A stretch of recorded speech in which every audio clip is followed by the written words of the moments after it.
Come with us on a journey into the unknown, the unexplained, and the unbelievable. We will test your senses and challenge your beliefs. A world where science and religion clash. Or do they? You will meet real people and hear real stories, but you will not believe. You will witness strange sights and hear strange sounds, but you will not believe. This is the New England Ghost Project. Welcome to the nightmare. Good evening, everyone, and welcome to Ghost Chronicles Next Generation, the live edition. Woohoo! Yeah, that's it.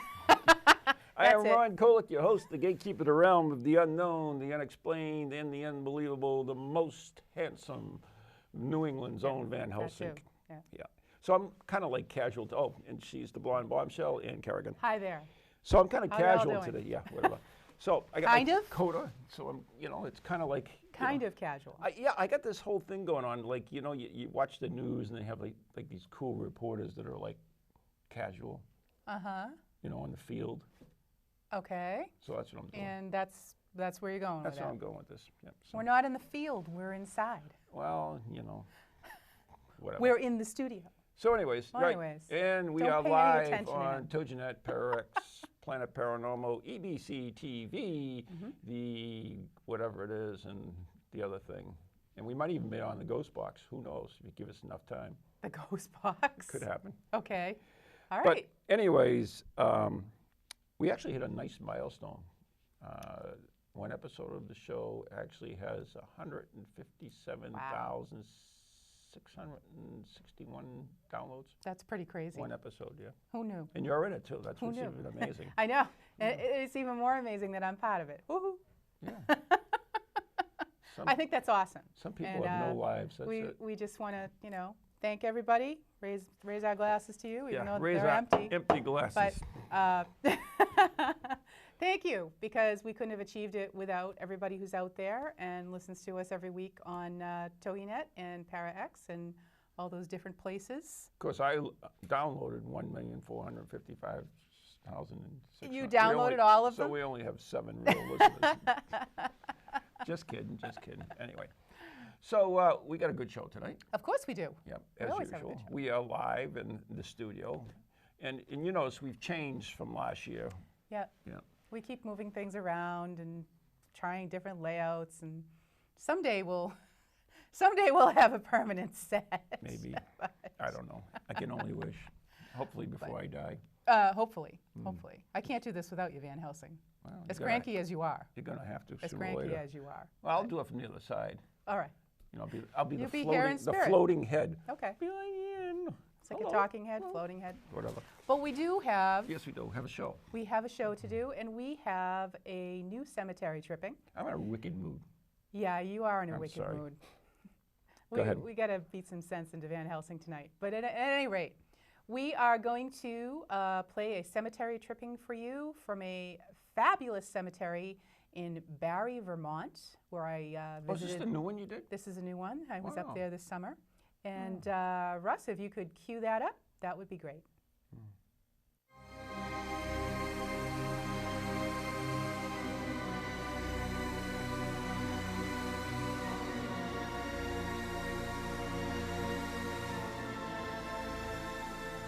Welcome to Cemetery Tripping, where I will feature a different cemetery in each episode that I hope you will seek out and enjoy as much as I do. As an avid taphophile, or lover of tombstones, I spend a lot of time in the local New England area in the beautiful and historic cemeteries we have here. The stones here are like no others, and I have literally thousands of pictures of the intricate and symbolic carvings found on them. You can see my pictures on Facebook by doing a search for Cemetery Tripping. Today we are visiting Hope Cemetery in Barry, Vermont. This is a wonderful garden-style rural cemetery located in the so-called granite capital of the world. It is estimated that 1/3 of all memorials in the United States came from Barry at one time. Hope Cemetery was established in 1895, designed and planned by the renowned Boston landscape architect Edward P. Adams. Skilled artisans from around the world, especially Italy, had been flocking to Barry to become a part of the booming granite industry, so naturally, tombstones and monuments would be a principal part of their work. The cemetery boasts more than 10,000 tombstones and memorials, consists of 85 acres, and all of its stones are made from Barry Gray granite. The cemetery is a common tourist destination and has been referred to as a museum of granite sculpture. I was fortunate to be in the area this past August and see the amazing monuments there. Starting right at the front gate, you are greeted by two larger-than-life statues manufactured by Jones Brothers in Barry and are the depictions of the daughter of one of the sculptors, Louisa Ambrosini, when she was just 15 years old. The mausoleum section, which runs along the back of the cemetery, is quite impressive, featuring stylish Art Deco-style buildings, each one grander than the one before it. The polished gates, interior stained glass, and carvings are incredible. One of my favorite graves was the Giuseppe Donati stone, which is carved to represent a uniformed gentleman smoking a cigar, with the face of his wife forming in the cloud of smoke above his head. Legend says that the only thing that got Giuseppe through his loneliness in World War II was smoking his cigars and dreaming of his wife, Orestina. Perhaps the most famous monument in the cemetery is the Helvosa bed, which features a couple sitting side by side and holding hands. It was built by Mr. Helvosa for his wife, who passed away many years before him, and it was said that there were many nights he would come and sit on the bed at the monument and watch the sunset. The inscription on the headboard reads, "Set me as a seal upon thine heart, for love is strong as death." Beside the bed is the Brusa monument, which depicts a woman holding a man who is dying in her arms. Mr. Brusa was a sculptor who carved his own monument while he was dying of silicosis, which was a disease common among stone carvers due to the inhalation of granite dust. The average life expectancy of a carver at that time was approximately 50 years. Mr. Brusa was a proponent of proper ventilation for stone cutters, and a year after his death, the legislature passed the requirement into law. The monument was not revealed until after Mr. Bruce's death, so no one saw it until after he died. Another interesting sculpture is the Brusa Angel, and when I came upon her, I thought she honestly looked rather disgusted. Apparently, she also has been called the Thinking Angel, the Bored Angel, and the Uninterested Angel. She seems to me as if she is sitting and waiting for something. There are many other incredible sculptures, including an armchair, soccer ball, biplane, cube, race car, pyramids, maple leaves, and even a giant M&M. There are far too many to talk about individually, or this cemetery tripping would go on all night. Suffice to say that Hope Cemetery is now crossed off my bucket list, and I hope that you will have the opportunity to visit it before you reach the end of your bucket list. Wow. What do you think of that? That was pretty cool. That is an awesome cemetery. Really? It's humongous, so if you ever do go there, make sure you have a good amount of time to spend there, because it takes quite a while to get all the way around it. And I'm sure there's even stuff that I missed, but Find it hard just to believe a that stunning cemetery. because you're so thorough. Yeah. Anyways, we have a question in chat room. We do have a question from chat, and John wants to know how I find all the different cemeteries from my cemetery trip. That's a good question. Honestly, if I'm out and I am able to, if I see a cemetery and it's old and I have time to stop, I stop. Sometimes people will send me suggestions for cemeteries to see. My brother-in-law David happens to live up in Vermont, so he kept saying you need to come up and see Barry, Hope Cemetery in Barry. So that was how I found that particular one. And I look on the internet too. But there are books and apps for that too, yep, right? There's actually Yeah. there's a cemetery app for your iPhone that you can download, which is called Find a Grave, I believe.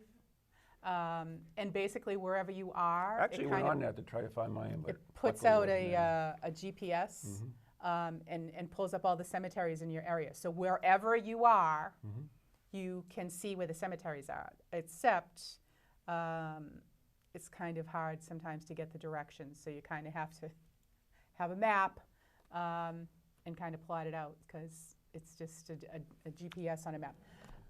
And also in Massachusetts, there is an awesome book of Massachusetts cemeteries, and lists every single cemetery in Massachusetts. So whatever town I happen to be in, I open the book, find a cemetery. So true. that's the very long answer to John's question. So. Right. There you go. So, speaking about books. And yeah, speaking about books and bones, we would like to introduce our guest tonight, who is the author of, the sign's right behind us, but Bones in the Basement, and her name is Joni Mayhan. Welcome, Joni. Thank you. How are you? I'm good. We're so glad you could come. Absolutely. Yes. So, Bones in the Basement.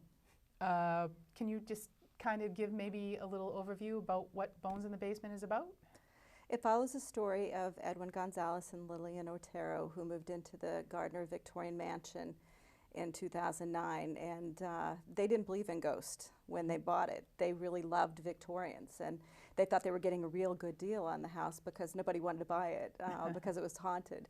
But they moved in and things started happening right away, and it was almost like the ghosts in the house were going to show them that there really were such thing as ghosts. So they only made it there until 2011, towards the end of the year, and then they were out. But it was haunted before they moved in. I mean, the ghost hunters were in there before they It went was. in. Yeah. It was haunted. I also interviewed Mark Vo, the owner, prior to them, and he shared all his stories as well. And at one point, you know, Edwin did get, after he started to saw a full-bodied apparition pop up in his face, he called Mark and asked him, and they started comparing notes, and a lot of the things were fairly similar. So. Now, was Mark the owner of that house? Because I know now ghost hunters went there twice. So was he the owner the first time? He was. They Yes. went, Yes. because I actually remember seeing that on TV long before I was ever involved, you know, in any of this. And so naturally, like when we started working together, and Ron said, "Oh, you know, do you want to go out to the Haunted Victorian?" I was like, "Oh, wow, that place, yes." So funny. Excuse me. He actually called us because of the radio show. He used to listen to the original Right, right. pre-Anne. Ah, yeah, pre-Anne. PA, as I like to call it.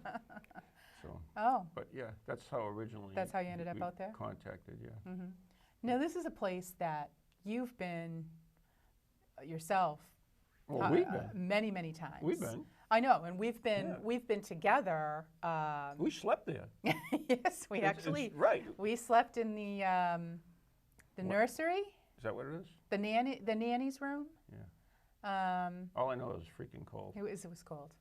Oh, was it cold? Oh, God. No heat, and it was We had to go outside November. to get warm. We had to go.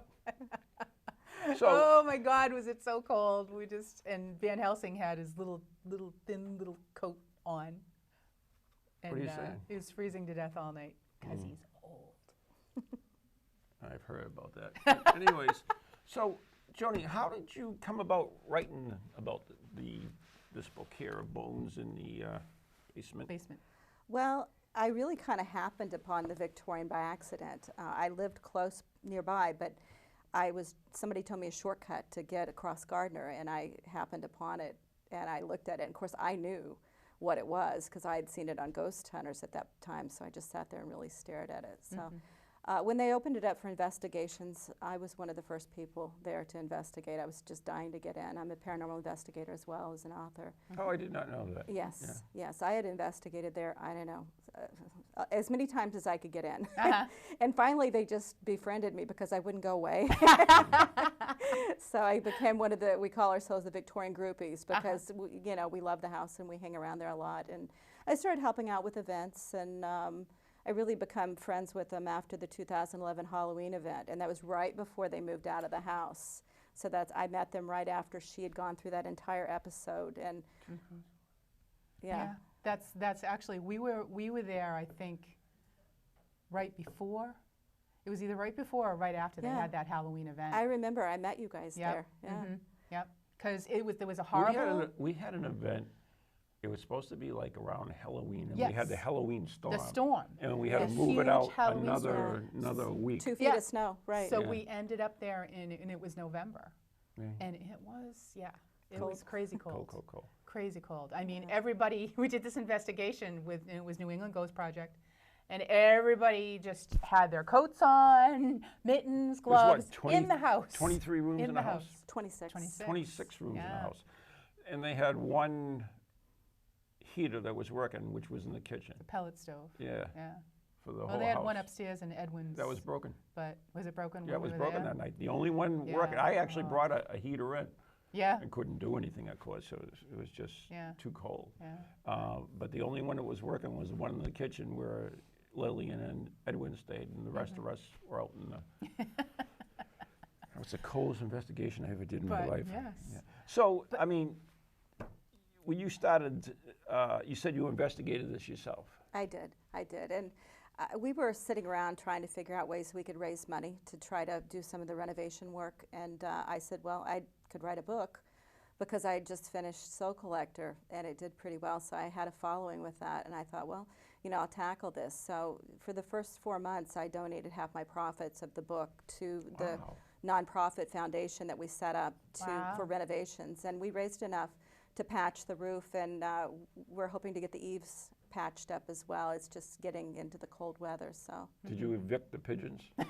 They're still there. Oh, no, those not pigeons. yet, not yet. Oh, They're man. terrible. They live in the attic pretty Yeah. much. Yeah. Yeah. No, obviously you were really, I mean, and I read this book, okay? And I recommend, Anne Kerrigan recommends this book, okay? Because I honestly and truly did have a hard time putting it down. It kind of kept me on the edge of my seat, even though I knew all the stories, or most of the stories. Joni, you did a great job writing it, and I just, I couldn't put it down. So The Thank good you. thing about the Kudos book to too, you. Yeah. Joni, is this is a thick book. Right here. See, this is a thick book. Yeah. I've seen so many authors come up with a book probably this size here with many, many stories on different locations and everything. This is all in one location. Yeah. It's a thorough job on it, Yeah. which makes it fascinating. Now, obviously, you must have spent countless hours with Edwin and Lillian, the owners. I mean, to get all the insight into this book. Well, I knew all the stories inside and out already, but we decided I was going to really get into it and do some research. So I went down to the Historical Society, and I went to the library, and great. the librarian was really helpful. She gave me a thick stack of stuff, and there's actually some old wives' tales surrounding the mansion, or stories that aren't quite accurate, and we were able to dig through and find some of that information, and find other things like Maddy Cornwell, the nanny. She just disappeared off the censuses after 1880. And my friend Marion King is a researcher and historian, and she was able to find that her name was actually misspelled on the following censuses. So she died at 25 of a hip inflammation. Oh. So she must have felt like she didn't want to leave the house and leave the children, so that's why she came back and stayed.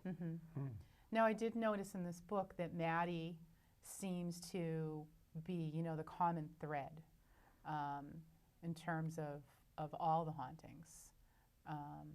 Well, I think she was really the gatekeeper there. I think a lot of haunted establishments will have one entity that's kind of in charge, and they keep other ones from coming in, and she kept the peace, and she was there for a long time. I don't think she's there anymore. No. We think that they tried to do a house blessing after Lillian was pinned down to the bed after that final, and Maddy was inadvertently crossed over. So I haven't come in contact with her. I've tried. So are you a medium? I'm a sensitive with some mediumistic skills. You can tell you have somebody in here. Oh, really? Yeah, you do. You have a ghost in the building. Hear that, Russ? They just built it. Well, somebody followed you guys in then. No. Wow. Wow. No? What? Oh. Oh, yeah, maybe Could be. maybe it's Emily. I hope. I hope it's Emily. That would be Yeah. our good friend Be Emily. cool. So can you tell the people, because obviously not everybody is familiar with the Victorian, can you talk a little bit about, you know, how this house came about and just a little bit of history? Sure. The house was built in 1875 by S.K. Pierce, and he was a furniture magnate in Gardner. And at that time, Gardner was known as Chair City because they produced more chairs than anywhere else in the world. And his firm was actually number 3 in Gardner, so he was a very wealthy man. Wow. So he was self-made too. He grew up very poor, and so by 1875 he wanted a house that matched his stature in life. So he set upon building this house. And I just want to interrupt you 1 second. Russ, can we put up the picture of it says S.K. Pierce Residence. Sorry, go ahead. That's okay. There was already a house on that corner, so he had that house moved down 2 spots down, and he built his house on that existing foundation. And it's a work of art. It was built by a furniture magnate, so you can only imagine all the different exotic woods and time and care that they put in. It was state of the art. It had running water at a time when most people had to go outside with hand pumps. Oh, wow. We will actually, Russ, we just wanted the picture of the mansion itself, the S.K. Pierce residence. Please, thank you. Well, there's another one there, but That's cool. Whatever. This is the mansion in its current kind of dilapidated state. That's a cool photo. That's a picture by Jason Baker. He's a local photographer. Right. He does some really nice work. He does amazing stuff. Frank Grace also did a lot of photos for the book. Yeah. He went down in the basement with me and took pictures of the cistern and the kiln because it's so dark down there you can't get a good picture. Right. So both of those 2 guys did a lot of help with the book. Yeah, Frank is awesome. If anybody has a question for Joni, they can go in either the Pararex or the TogiNet chat, and we can still field them here now, even though we're video. Yes, we do. Yeah. We do have a lovely teleprompter. We do have a picture of the house in its heyday, though. I think we're still looking for that picture. It's looks like a postcard. Okay. Okay. Well, Whatever. We'll find it. They'll put it up there anyways. So, yeah, that's not it. But okay, so he built this magnificent mansion. Right. And what happened over time? Well, it There kind it of, is. yeah. I'm sorry. That's There it, it and is. it's That's- in its glory. Wow, that's that is cool, huh? that is the mansion in its heyday. All 26 rooms of it with the Widow's Walk on the top, and it's Where's the Widow's Walk? well, it's Oh, yeah, The yeah, peak. yeah. I see it Yeah, the way tower. at the top. I can at the just top feel of the tower. I Yeah. don't think I'd want to walk around up there, but That's cool. so anyway. He actually had a tunnel across to his Yes. factory too, right? Yes, there was Yeah. a tunnel that went across the street to his furniture factory. And it's actually been caved in, but the former owners, the Vos, found it and dug it up and went in and dropped a time capsule in it before they bricked Really? up the opening again. Oh, So- That we wow. didn't know. Yeah. Because we actually took a one of those little snake cameras and we poked a hole in it and looked in it, but we couldn't see anything, just rubble. Well, yeah, if it was Not binding if it either. was caved in. But so there's also, when we were there was a story of a character by the name of Enos. Are you familiar with that story? Oh, yeah, Eno Sari. He died April 9th, 1963. He was a Finnish descendant, and he lived in Gardner. He was a mechanic and a World War II veteran, and he had some serious injuries in the war. They say he had a metal plate in his head that caused him severe headaches. And he drank quite a bit. He was very fond of his moonshine. Your type of girl. Guy, whatever, Girl. whatever. But on April 9th, 1963, the Gardner Fire Department was called because they were seeing smoke and fire coming in through the windows. So they went in and they found him deceased on the bed. He was burnt, the bed was burnt, but the walls and ceiling were completely untouched. Right. So at the time they labeled it spontaneous combustion, but if you look at his death certificate, it's smoke inhalation and third-degree Exactly, burns. right. So more than likely he was drinking moonshine and dropped a cigarette and burned to death. Right, because that was one of the stories that he died of spontaneous human combustion. And But if you go back and actually look at it, like the death certificate doesn't say that at all. Right. He did die by a fire, so I mean that part was But right. you know, why did the house not burn down at that point? You know, it's all wood. So I mean, there could be a paranormal link to it, that and the fact that you know maybe somebody stopped the fire from continuing. Could be. Yeah, it's cool. Now we on one of your investigations there, Yep. you captured a great. It actually is technically not an EVP. Not an EVP. We call it an audible, because you heard it live, right? At the time. At the time. So do we want to play that now? Sure. And You're in charge, whatever you want. I'm in charge. Sure. All right.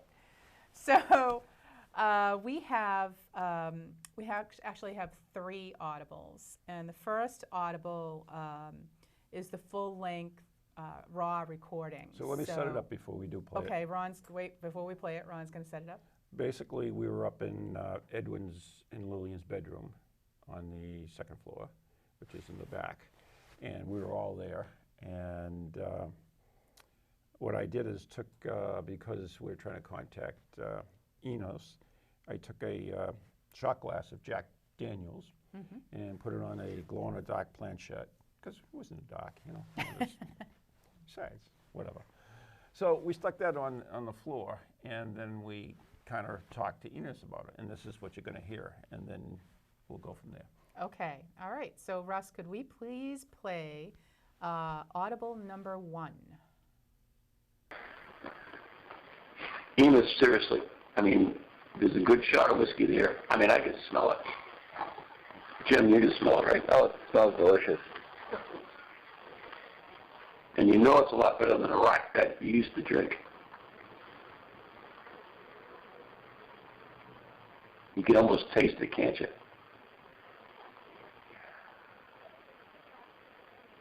What the hell was that? Yeah, you heard it, right? Yeah. Very clearly. It came from that way. I did, and I'm not looking. Oh my goodness, I gave you chills. Where did it come from? That was Holloway, right? It was a Holly. And it was a clear year. Yeah. So you really want this, don't you, then? Okay. So that was the thing. Voice of God. What's it called? Hello. Oops. Anyways, yeah, that was the thing. So it wasn't EVP because we could actually hear it. So everybody there in the room, we were all in the bedroom, and it sounded like it came like just outside the door into the hall, and we heard it. So you're going to hear the next one. Is it denoised? This is the denoised. Yeah, and you're just going to hear the part where he says, yeah. No, this is this is full length again. Or did you just want to play the amplified one? Play number 2, the full denoised. All right, so now we're going to It's not really play audible number 2, Yeah. denoised. Enos, seriously, I mean, there's a good shot of whiskey there. I mean, I can smell it. Jim, you can smell it, right? Oh, it smells delicious. And you know it's a lot better than a rock that you used to drink. You can almost taste it, can't you?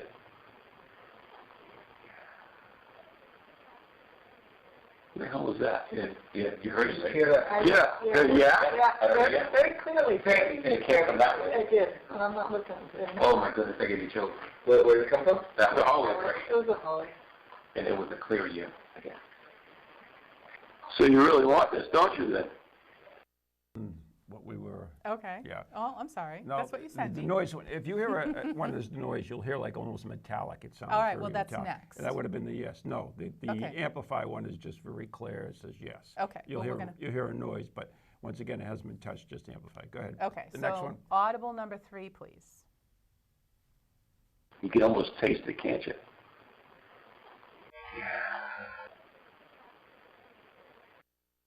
You can almost taste it, can't you?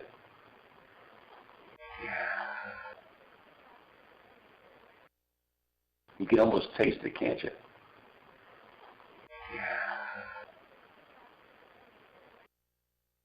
So that was the denoise one. Sorry. That's all right. The other one is just amplified. It's the same thing, though. But it's all thing you can hear this, the years in it. But I wanted the full version so where you heard the reaction of all that were in the room, so they actually heard it audibly. The second one was denoised, just to give you a sample of what denoising sounds like. It'll bring up that metallic stuff. And then the amplified one was just amplified. It was a lot of noise because you amplify the whole clip. But that's all this. But anyways, that's one of the things we took there. And you could hear Edward saying, "Oh, that brought chilies up my skies." But anyways. Chilies up my skies? Whatever. I need a drink. What can I tell Oh you? my goodness. So we have a question. We'll have to, we'll get you some Just of that move on Jack. right on We'll there. get some of that Jack. Yeah, I can use that. So we do have another question from the chat, which is they want to know how old is the building, and is there any history of the land before the building that you know of, Joni? Well, it's 139 years old. So as far age. as Bronze Age, Bronze Age. some people think that it may be on a ley line, which could be holding in some of the spiritual energy. Other than that, there really isn't any history. He owned the whole block, which is a huge amount of space at that time, but nothing else that we were able to dig up. I mean, Gardner was just developing at that point. South Gardner was nothing there except for the house and the South Gardner Hotel across the street. So. Oh, wow, that hotel is equally Just about as old, yeah. Wow. Really? Yeah. Oh, that's funny. Still kicking too. Every Saturday and Friday night. Oh, yeah. See the drunks roll out. Now, someone in this book, his name was Bill. Is it Wallace? Bill Wallace, was yeah. the last name, yeah. and he was an empathic medium, I believe, and was basically would sit in the bar across the street, and Maddy, the deceased nanny, kept reaching out to him. So how did Bill figure into this experience? Well, a lot of us are drawn to the Victorian, and you find that as you read the book. A lot of people just got sucked right into the story or into the house, and Bill was one of those people. As he would drive by, he would hear Maddy talking to him in his head, and he became friends with Mark Vaux, the previous owner, and even went to his wedding. So he spent a lot of time there with Mark, and he was able to help him discover some of the hauntings and some of the information behind it. And then when Mark sold the house, he had a couple years where he didn't get in there, and that's when he would sit across the street at the South Gardner Hotel, kind of talk to Maddy in his head. And then he became friends with Edwin and Lily, and he just finally, he knew he needed to go, because she was also telling him, like, when things were getting dangerous and that he needed to go and interfere. And I kind of paint him as the savior in the book, because he does come at key times to let them know when something really bad was going on. Now, when you talk about their bad times in this house, can you tell people a little bit about some of the things that they experienced, Edwin and Lillian, in this home? Well, their experiences would always be different, because if you meet Lillian, she's a very strong woman, and not much shakes her or rattles her. And so she would see something, she'd just turn her head, I didn't see that. And so they kind of had to get to her at a different angle. And Edwin, I feel like they delighted in scaring Edwin. And it was like Chinese water torture. They'd wait until they got comfortable, and then he'd have a full-bodied apparition pop right up in his face. Oh, or a door would slam in the middle of the night so loud that it would shake the whole building. And he was seeing shadow people, and she was seeing some of these things too, but their reactions were far different. She was determined. Nothing was coming in between her and her beloved Victorian. And he was taking the brunt of their torture, basically. Wow. And for them, I mean, they probably dealt with far more than your average person would have wanted to live with. Right. Just to stay in this house. And I suppose that after a certain point in time, you were in that hole. So how do you leave and still afford to live? And I know that came across in the book. That was a huge dilemma for them. They wanted out. They really did. They wanted to leave, but they had nowhere to go. They had a huge mortgage, and they had nowhere to go. And then her sister bought a house that had a substantial sized basement, and they were going to move into it, and then somebody broke in and stole all the copper water pipes. So then there was a delay. So they were getting ready to get out right before ghost hunters came the second time, was when they were planning on leaving. And so then they had to stay, and it was like, you know, how much more can we take? And it just, you know, when that house become open and they had a place to go, they were out. I mean, they left. We came back, it was after the Halloween event, and put away all the decorations and stuff from that event because they were long gone by then. Wow. So. So we talk about the Holloway events and stuff. I mean, unfortunately for Edwin and Lillian, they're very open people. They're very trusting, very careful. I mean, not careful, they're very open, is the word. And a lot of people took advantage of them and actually caused them a lot of grief, which was, I don't know if you cover that in the book or not. But I do a little bit. I mean, I don't name names or anything. No, we're not looking at it, but I could, but that's all right. Yeah. But no, we're not They looking had, for that. well, they really didn't oversee a lot of the investigations. They just trusted people. And people were doing all kinds of things. They were doing seances, and they were doing Ouija board sessions, and they were doing anything they were provoking just to get a response so they could share that with their friends and, you know, have this great EVP or experience to share, not thinking about after they left what they were leaving behind for the homeowners to deal with. So they would really stir them up. And, you know, I didn't know about that until like after the fact. I started interviewing people and I started hearing some of the stories. And, you know, some of the groups are nice and they do the right thing, and some of them are, you know, they're not. And they do anything they can to get evidence. Yeah, even more than the evidence in it, they actually took advantage of it. I mean, there were a group I know that actually tried to steal from them. Yes, I did cover that a little bit. Right, yeah. and they did an event, and there was a lot of damage done to the house because of the event. So, you know, they didn't really take an active role in supervising a lot of the events, which is a shame because, like I said, they're very trusting people, and I always felt bad for them. And I always told them, I says, you know, you got to be careful who you let in. But they were so interested in it, and so so I always felt really, really bad for them on that end of it. So anyways, earlier in the chat, there was a question for you that didn't get asked, and that was, what is your most interesting experience yourself there at the mansion? It's hard to point it down to just one. I've experienced everything from the sound of, it sounds like bowling balls coming down the grand staircase. I was there for that. Wow. I've seen, I saw a hand materialize on the doorway while I was sitting in the kitchen. I've seen shadows. I've caught hundreds of EVPs. There's links to all my EVPs in the book, too. Oh, excellent. So people can go and listen, not only my EVPs, but other people's as well. Excellent. But I've spent the night there 4 times, and that was an experience. I'd say, you know, if you wanted to talk about the most exciting experience there, sleeping in that bed and laying there dark and quiet, and you hear footsteps starting in the hallway, and they come up and they come to your bed, and then they walk around to the side of the bed right next to where your head is, and you open your eyes and there's nobody there. And so you close your eyes again and almost get to sleep, and you feel somebody poke you. And at one point, it was running fingers down my leg. Oh my God! So it felt like children, probably, you know, having a fun time with me. And you just try not to, you know, give it any excitement because you don't want to feed them with fear or anything. And I would just say, all right, guys, leave me alone. I'll go to sleep. Right. Now, did you sleep in the same room every time or different rooms? Yeah, I always slept in the copper room. For some reason, the copper room felt more comfortable to me. Which one's the copper room?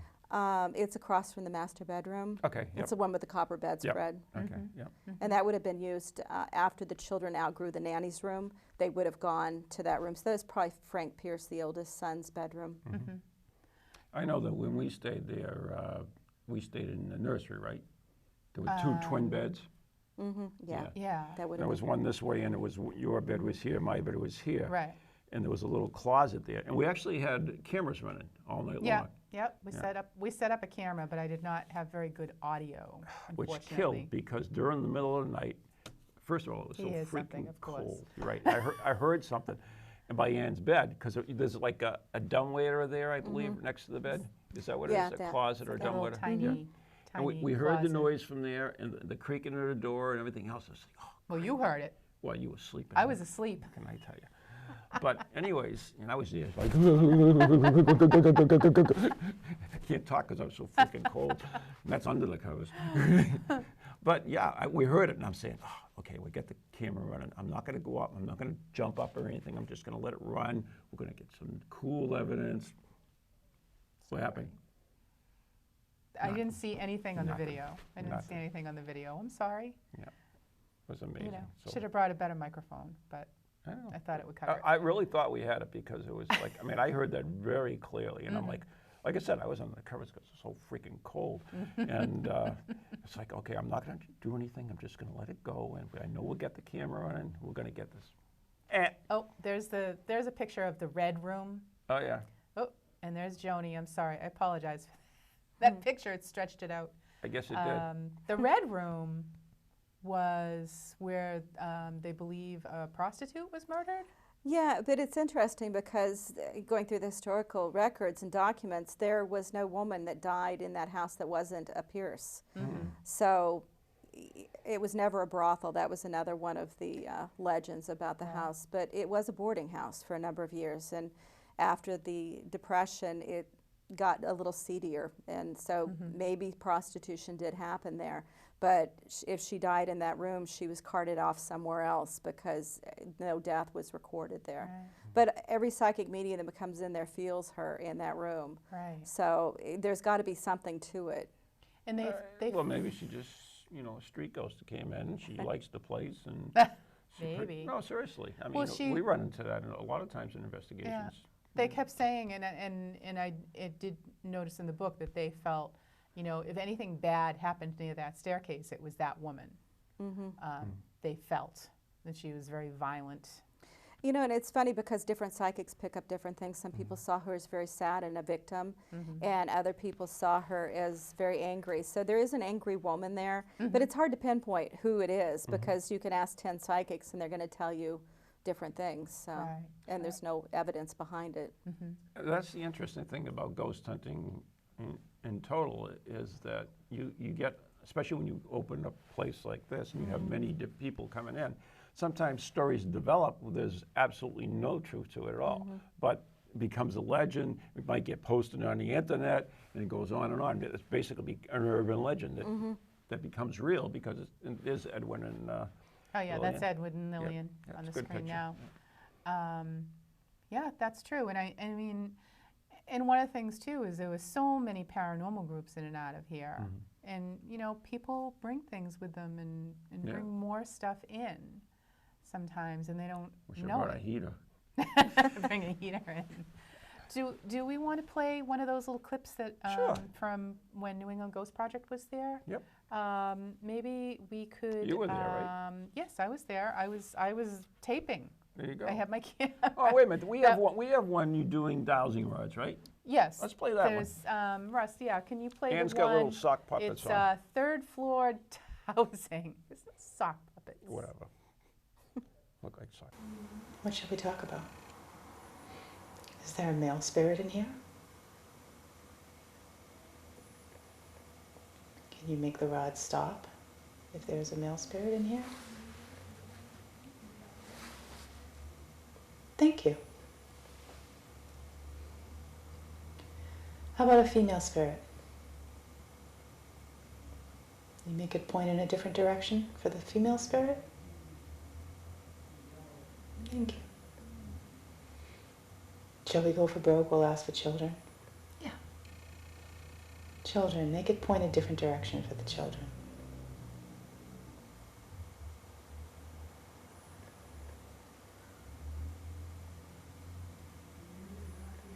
All right, maybe there aren't any children up here. Oh, okay. Is this where the man paces in front of the window?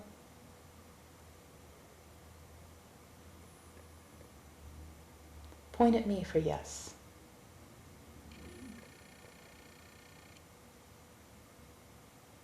No. Nice pointing at you too. Thank you. So why don't you explain that clip? We already had I know. questions from the crew and everything. It's rather odd looking because, You had a sock puppet on. yeah, I have a sock puppet on. What I have on my hand, because it's freezing, it's a fingerless mitt. It's a fingerless glove. So Karen Ruck and I were up on the third floor with dowsing rods. That was a dowsing rod that you saw. And we just each took a rod. Usually you hold two in front of you. So we were each holding one, and I set up my camera just to tape my hand while we were in the room. So what happens is the dowsing rod, you know, moves freely in a circle. So when you're asking questions, you know, like I was asking specifically, if the answer to this question is yes, make the rod stop, which of course it immediately stopped. And then it pointed a different direction when I asked if there was a female in the room. It had no response for the children. And then the last question was, are you the man who paces in front of the window? Because someone we were with that night, or the prior investigation, had talked about, he was a neighbor, and he said, I see a guy, he thought it was Edwin. I see a guy, he looks like he's working out in the room upstairs because he's back and forth in front of the window. And Edwin's like, there's no lights up there in that room, so I don't know what you're seeing. So when I asked very specifically if he was the man who was pacing back and forth in front of the window, you know, point at me if it was yes, and it, of course, pointed dead at me. And I said, oh, something, which I had to cut out because we're PG. Oh, yeah? They were supposed to be. Oh. So anyways, so that was kind of like, whew, okay. And we dowsed for quite a bit longer, but that was just an example of some of the really direct answers that we got in that room. That's pretty So, cool. I know, it looks a little funny, but. No, I liked it. I enjoyed it. I enjoyed it. Now, Joni, you wrote this other book as well, which is The Soul Collector. Yes. Okay, and that was previous to this Previous one? to that. Okay, so you want to give us a little synopsis of that book? Sure. It's based on my true paranormal story, which really got me into ghost hunting. And I went to an investigation somewhere that was could be somewhat dangerous, and I went in a bad state of mind, and I picked up a very negative attachment, and it followed me for months. And it's really my story, me trying to get this negative attachment that was hovering over my shoulder 24/7 away, and it was really scary. I was living by myself and having to go to my house, and you know, he was there all the time. So it's kind of a what not to do about ghost hunting. A lot of people go, you know, they just go out and they check out these places like, oh, this is cool, let's go to this old prison, you know, and there could be some really bad entities hanging out there. So you have to have your what ifs in place. What if something follows me home? What am I going to do? And I didn't. So I really wrote that hoping to help somebody else, and I've had a lot of people contact me since that point. So Excellent. I hope I've gotten some awareness out there that it's not always fun and games. No. You're talking to dead people. Yeah. So if somebody wanted to contact you, where could they? Oh, I have a website, JoniMayhan.com. You want to spell that for us? JoniMayhan.com. And my books are all on Amazon.com and BarnesandNobles.com. And people can find me on Facebook too. I accept most friend requests. Nice. And now this was actually your first nonfiction? No, well, Soul That's Collector was Well, my first. that was my okay. first one. So that was not. I Yeah. didn't know if you. So okay, yeah, true story. So Yeah. that was your Yeah. actual story. It Right. wasn't. Okay. Wow. But I have 8 books now. So You have I 8? I do. I Nice. have Oh, 8 God books. bless you. Yeah. I'm a very prolific writer. That's I have awesome. several fiction series, paranormal fiction, of course. Wow. So, That's nice. Well, I'm telling you, I thoroughly enjoyed this book, and I would definitely urge people to pick it up because I just couldn't put it down. So what is happening with the Victorian Mansion? it's sitting, it's empty, it's abandoned again. It's spent almost as much time abandoned as it has spent with people in it. And nobody's living there. It's cold. There's no water on. The electric's on, but a caretaker, Marian Luoma, goes over periodically and checks it and makes sure everything's okay.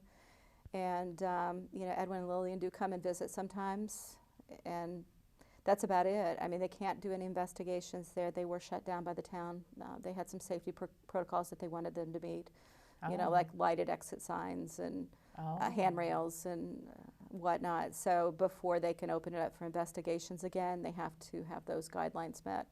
So, but you know, for now, our goal was to get the roof patched up because water was pouring in every time it rained. And so we've secured the roof. It's not a new roof, but it's at least keeping it dry inside. So next step is to fix the eaves, and then if you know, they do have a GoFundMe account set up, and they can find it on either on my Facebook page or I think it is on my website as well, or hauntedvictorianmansion.com should be there as well. So people can donate to help do the renovations. And it's truly, it's a gorgeous home. It's just... Right. But there has been some It's a money pit, backlash on this as well. I mean, you're fundraising for this. They said, you know, with all like fire departments and police departments, you know, why would people raise money for a house? And I think you kind of brought that out in the beginning. Why would they? Well, it's a piece of Gardner history. It's a 139-year-old mansion, and some very famous people were there. Calvin Coolidge was there, Norman Rockwell, P.T. Barnum, Minnesota Fats played pool there. So, you know, you hate to see something like that get torn down, you know. I mean, the worst case scenario is people come in with crowbars and start pulling up all the beautiful woodwork and the marble fireplaces. Oh, gorgeous. It would just be terrible, you know. So our goal was not to necessarily help the owners. It was to preserve the house because the owners can't. So we wanted to do what we could because we love the house. Wow. It's just an amazing example of Victorian, you know, architecture and the opulence of that time. And I mean, the ceilings are, I don't even know how high, 10, 12 feet. I think they're at least 11 feet. Yeah, and it's Fireplaces are awesome. Yeah. It's grand staircase. Some it's of the gorgeous. Some of the things, and they talked about in the basement, was there were like shadow people, and they felt like very dark energy in the basement. And what did they think was behind that? There's a lot of theories. My personal theory is I think it was the youngest son, Edward. He basically turned the house over to somebody in the 40s, and Jay Stemmerman allowed him to stay in the house. And he chose to sleep in the basement. He took like an apartment in the basement. Well, if you've been in the basement, there's not much of an apartment to it. No. So I could imagine him being just distraught. I mean, you know, he was a Pierce, and here he was living in the basement of his father's house that he'd lost it. So I think it's him. I think he's angry. Other people feel that it's, I don't know, something ancient that's been there forever before the house was even built. So it depends on who you talk to. He comes in, he's dark, he crowds you with dark light. You can't even see the equipment lights across the room when he comes in.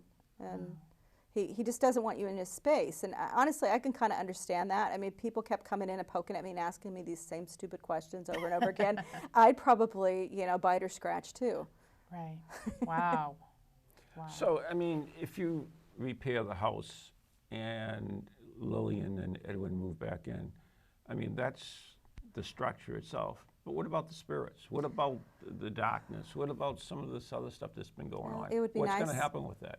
It would be nice if they could have it cleansed, and they have had numerous people in to talk about it, and they feel it's so deeply haunted, and there's so many portals where they can come in and out that it can't be cleansed. So it's going to always be haunted. I think what Edwin and Lillian were wanting to do was to convert it into a bed and breakfast, a haunted B&B, kind of like Lizzie Borden, because there really isn't anything in, you know, central Massachusetts for people to go to. And that would have been great, but it's going to require a lot more than what we've raised on the GoFundMe to do that. So who knows? But that it would be an awesome B&B, and people would be able to experience the ghosts themselves, as long as they didn't pin them to the bed or you know, push them down the stairs or scratch them or anything. Oh my God. Well, it was a wonderful, I mean, it was a wonderful place to investigate. It was a great experience. But, you know, you do have to keep in mind, you know, there's not all good things in there. And No, you were there. and actually, we were up in the turret, the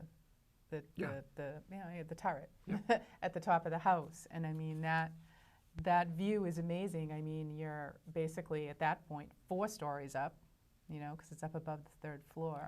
And I know a lot of people had problems on the staircase going up there. I mean, you look at the Victorian the way it is now, and then you look at the Collinwood or the Farnham Mansion. I mean, and that's what it really could be. It could be like the Farnham. Right. right? The And that's Farnham. gorgeous, absolutely gorgeous. The Farnham Mansion in Onita, New York is Oneida. it's Oneida, potato. Tomato. But yes, very, very similar. Also another beautiful Victorian, and fortunately had the upkeep, and everything has been restored there. And if the Victorian could look like that, you It'd be know, gorgeous. that would be Absolutely amazing. But I gorgeous. think the Haunted Victorian is just a little bit bigger. Oh yeah, it's absolutely a lot bigger. But I mean, it's still. I mean, it's still a period piece, and it's still. I mean, you look at the Farnham and how much work it's been done, how gorgeous it is, right? I mean, Right. I mean, we stayed there. It was awesome, and you know, it was a great experience. And the Victorian can be that way eventually, anyways. So I know we're running close to time. So Yes. if you have any events coming up or lectures or anything? Well, I do have a book signing coming up this weekend, Saturday, in Evansville, Indiana. So if anybody's local to Evansville, it's my hometown. Oh, is it? Yeah, Oh. I'm from Evansville. They can go to, it's going to be at Penny Lane Coffee House, which is in downtown Isn't Evansville. that cute? Yeah. Lane. Yeah, and it's also a haunted building, so I'm definitely going to be checking that out. Nice. What was? Did we have somebody on the show from Indiana? Was that Whispers? The Whispers, wasn't that from Indiana? Whispers Estate, yeah, Mitchell, Indiana. Yes. I would Oh. like to check that out on Yes. one of my visits too. Yeah. Oh, there Boy, you go. my mind is sharp as a Something. screwdriver. Sharp as something. Something, that's for sure. So anyways, we're just running out of time here, so we got to wrap it up. But once again, the book, Bones in the Basement. There you go. And there's a cool picture of the Victorian and also Lillian, and you can't see it. Yeah, but it's a little too there. far away. Well, they could But that's zoom all if right. they were really, really good. And Joni, thank you so much. Enjoyed the book Whoa, immensely. whoa, hold everything. Oh, wait a minute. Hurry up, because we've got to close up here. Oh, we're what? wrapping up. All right, never mind. I'm getting the wrap cue. All You right. can't delve back into the book now. I know. But so Good night. thank you. God bless. Thank you, Joni, for coming. Thank you for having me. And I hope we'll see more books from you. And Oh, you can because count on it. I really enjoyed this one, so I'm gonna have to pick up the other ones as well. There you go. So, all right. Well, Till thanks next for time. listening, everyone. Be our Have a- Christmas special, right? Yeah, I was gonna say have a great Thanksgiving. We will have our Christmas special next month, All right. and We'll be giving out candy, what? We'll be giving out candy. sure, to all Okay. our audience. I don't know. We'll give candy to the audience. But thank you for listening, everybody, and we'll see you again soon.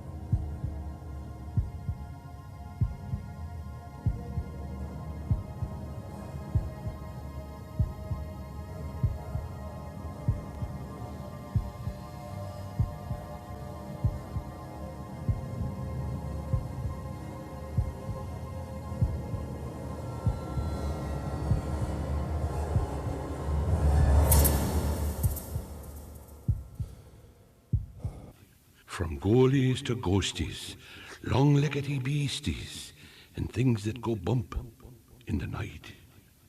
Deliver us, good Lord.